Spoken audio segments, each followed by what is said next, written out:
So The Running Man 2025 is out now from critically acclaimed director Edgar Wright.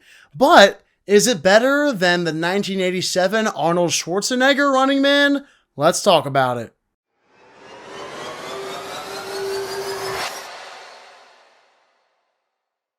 The first thing I'll mention is how both movies have been received by critics and audiences. 2025 Running Man is sitting at a 66% tomato meter and a 79% audience score with a 6.7 out of 10 on IMDb. Whereas the original Running Man has a 59% tomato meter and 61% audience score with a 6.6 out of 10 on IMDb. So it appears people slightly prefer the new Running Man over the 1987 movie, but that doesn't matter. All that matters is what I think is objectively the better movie, and the first way to figure that out is by discussing the leads.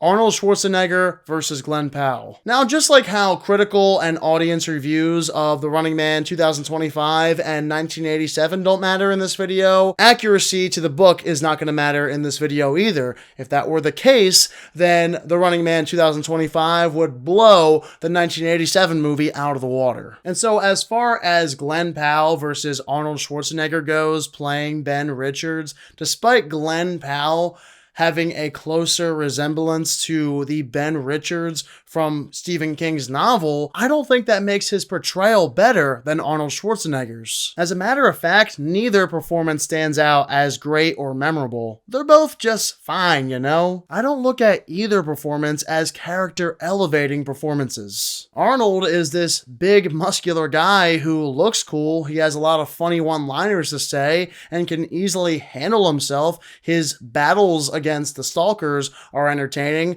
but his dialogue can be atrocious from time to time, whereas Glenn Powell is also kind of funny and angry at the same time. The entire movie, this man is mad. But there's also moments where his line delivery isn't so good, which means because of that, I'm gonna say it's a tie. Like I said, neither of these performances stand out to me. The real show stealers in both films, in my opinion, are the hosts for The Running Man. In the original, it's Richard Dawson, who portrays Damon Killian, and you want nothing more than for Arnold Schwarzenegger to tear this guy to shreds because he is such an a-hole scumbag, and it really helped that Richard Dawson was a game show host in real life. On the other hand, Coleman Domingo plays game host Bobby Thompson. His performance is equally full of charisma. And so since I think both hosts are good and the leads are just mid, again, I'm gonna say performance-wise, it ends in a tie. We'll move on to how each story is set up then. In Arnold's movie, he plays a cop, I guess, who disobeys orders to commit genocide on innocents, and eventually lands on the Running Man game show following a series of escape events. Meanwhile, Glenn Powell's Ben Richards volunteers for the Running Man in order to potentially get his family out of poverty. And along the way, it can be very entertaining seeing Powell's Richards go through his trials and tribulations to get on one of these shows. Ultimately, he's placed on the Running Man because of his skill set. To me, the build-up for Wright's Running Man is more entertaining compared to Arnold Schwarzenegger's Running Man because Glenn Powell's Ben Richards has motivation to be on the show. It's also a fun journey seeing him go through these tryouts, whereas after he's initially arrested by the police, Arnold then escapes a couple of times and tries getting away from them. It's not as exciting compared to what we see Glenn Powell doing. Therefore, in terms of setup, I'm giving the nod to Edgar Wright's Running Man. Real quick, if you're new here, make sure to subscribe and turn on all notifications for upcoming videos. How about the games themselves though? This is where it gets pretty interesting. Okay, so Arnold's version of the games are much more contained. They include cartoon-like stalkers who go after him and his teammates as well. Believe it or not, it can be pretty fun still, even with the lack of large scale. It doesn't get old watching Arnold kill these stalkers one by one, and then right after he kills them, he has a cheesy one-liner.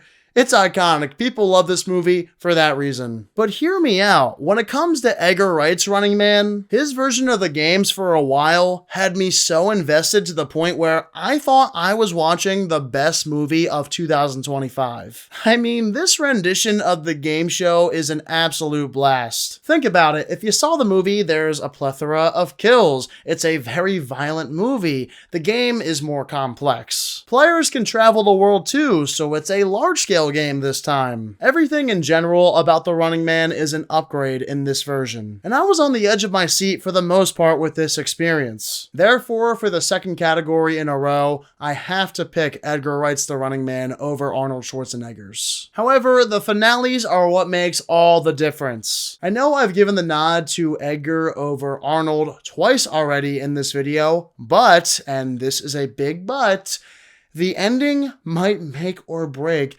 both films, if you ask me. If you haven't seen the new Running Man yet, though, don't worry. I'm not going to spoil the ending for you. I'll just slightly touch on what I think about it. First, let's talk about Arnold's. The movie ends in simple fashion. Arnold takes out all the stalkers, finds the rebellion, and kills Damon Killian. You finish your viewing totally satisfied. Except he has an awkward kiss with the chick at the end.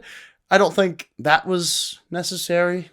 But unlike Arnold's finale, Glenn Powell's version is not nearly as straightforward. Once Michael Cera comes into play, that's where the last of the fun lies. Then, as soon as he disperses and this female character from the book joins the movie, what we get is an utter disaster from there on. It's convoluted. I couldn't follow what was happening at the end.